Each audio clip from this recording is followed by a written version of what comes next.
अब हमें रॉड बाहर निकालनी पड़ेगी। तो रॉड बाहर निकालने का तरीका मैं आपको बता देता हूँ।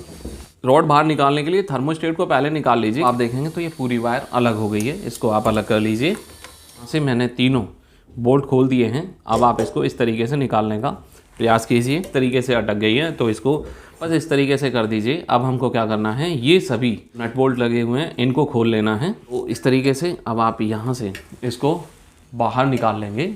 तो फ्रेंड्स, ये है नया एलिमेंट, नई पानी की रॉड जो कि गीज़र में लगानी है। अब आप इसको कैसे इंस्टॉल करेंगे ये देख लीजिए।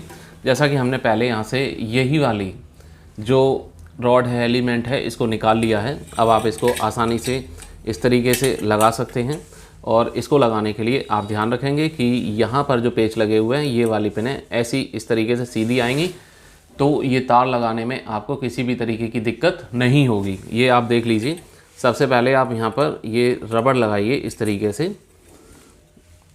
और इस बात का भी ध्यान रखें कि जब भी आप ये नया एलिमेंट लेकर आते हैं तो रबड़ इसके साथ आती है, ये वाली जो सील है इसके साथ आती है। आप हमेशा नई सील का ही इस्तेमाल करें, पुरानी सील आप ना लगाएं, क्योंकि वो बार बार गर्म हो सकता है कि वो सील ख़राब हो गई हो। तो आप इस तरीके से उसको यहाँ पर आप लगा देंगे।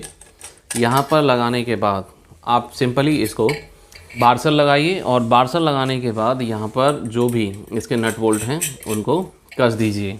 अगर आपने ये पूरा नहीं भी खोला है और आप सिर्फ रॉड, इसकी पानी की जो रॉड है, एलिमेंट है, उसको अगर निकाल सकते हैं तो अकेला भी यहाँ से ये लगा सकते हैं आप इसको बिना खोले भी। यहाँ पर आप देख रहे होंगे मैंने यहाँ पर सभी ये बोल्ट कस दिए हैं। और आप इन बोल्ट को कसते समय आप इस तरह की चाबी से भी इनको कस सकते हैं या फिर प्लास से भी इनको कस सकते हैं। उसके साथ ही आप ध्यान रखेंगे, ना ही ये बहुत ज़्यादा कसने हैं और ना ही इतने कम कसने हैं कि यहाँ पर लीकेज रह जाए। इस तरीके से भी इसको ढीला नहीं छोड़ेंगे, मतलब इस तरीके से कसेंगे कि ये पूरी तरह से रबड़ यहाँ पर नीचे सट जाए। इनको अच्छे से कस दीजिए। अब यहाँ पर ये रबड़ लगी हुई होती है, तो रबड़ लगाने से पहले आपको अच्छे से ये अंदर से भी साफ़ कर लेना है और ये किनारी भी साफ़ कर लेनी है और यहाँ पर भी देख लेना है, क्योंकि जो रॉड गल गई थी उसका कोई पार्ट यहाँ पर अंदर ना हो और इसके साथ यहाँ पर अटैच ना रह जाए, क्योंकि फिर क्या होगा, पानी की लीकेज होगी। अगर यहाँ पे कहीं पे रह गया तो ये रबड़ जो है पूरी तरह से सील पैक नहीं होगी। अब इस तरीके से ये रबड़ रख देनी है और इसको अंदर ये इस तरीके से डाल देना है। उसके साथ ही यहाँ पर सभी नट बोल्ट लगा लेने हैं। और जैसा कि मैंने आपको पहले बताया कि जब आप इसको खोल रहे थे तो यहाँ पर आपको मार्क कर लेना है। अगर आप मार्क कर लेंगे तो उससे आपको ये फ़ायदा होगा, ना ही रबड़ का कोई सेंटर अलग होगा, जैसा पहले सेट होगा बिल्कुल वैसा ही का वैसा हो जाएगा, ना ही इसका कोई सेंटर अगर गड़बड़ नहीं होगा।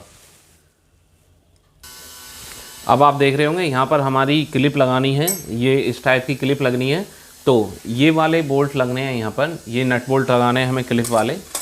उसी तरीके से यहाँ क्लिप लगनी है, यहाँ क्लिप लगनी है। तो यहाँ पर हम क्या करेंगे कि यही वाले बोल्ट लगा देंगे तीनों। अब इन बोल्ट्स को कस लेना है और यहाँ पर वैसे ही पेचकस, यहाँ पर पेचकस का निशान होता है, इन बोल्ट्स में नहीं है।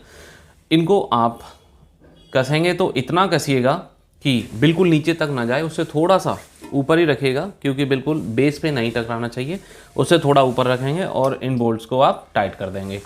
पहले हमने इन 3 नट बोल्ट को टाइट कर दिया है, बाकी ये 3 नट बोल्ट बचे हैं यहाँ पर। तो यहाँ पर हम क्या करेंगे, यहाँ पर जो नट लगने हैं वो हम यहाँ पर लगा देंगे। उसके बाद आपको ये तीनों क्लिप लगा लेनी है और तीनों क्लिप में आपको नट बोल्ट लगा देने हैं। देखिए इस तरीके से हल्का सा इसे उठाएंगे, ये ऊपर आ जाएगा। और इसको पूरी तरह से जो भी आपके गीज़र का सिस्टम है उसको इस तरीके से बिल्कुल सेट कर लीजिए और इसको थोड़ा सा ऊपर उठाइए और इस तरीके से इसमें ये बोल्ट कस दीजिए।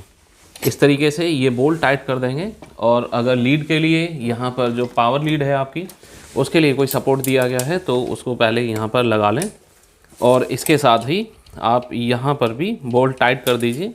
अब यहाँ पर आप देखेंगे कि मैंने इसको पूरी तरह से कस दिया है, ये आपका कस के तैयार हो गया है। और अब मैं आपको इसकी वायरिंग के बारे में बताता हूँ और वायरिंग के बारे में आप इससे नेक्स्ट वीडियो जो भी है आप उसको एक बार देख लीजिए। अब यहाँ पर हमारे ये थर्मोस्टेट बाकी हैं तो इनको भी हम लगा देते हैं। थर्मोस्टेट लगाने में देखिए सिंपल, आपको इस तरीके से एक थर्मोस्टेट लगाना है और इस तरीके से ये दूसरा थर्मोस्टेट लगा देना है।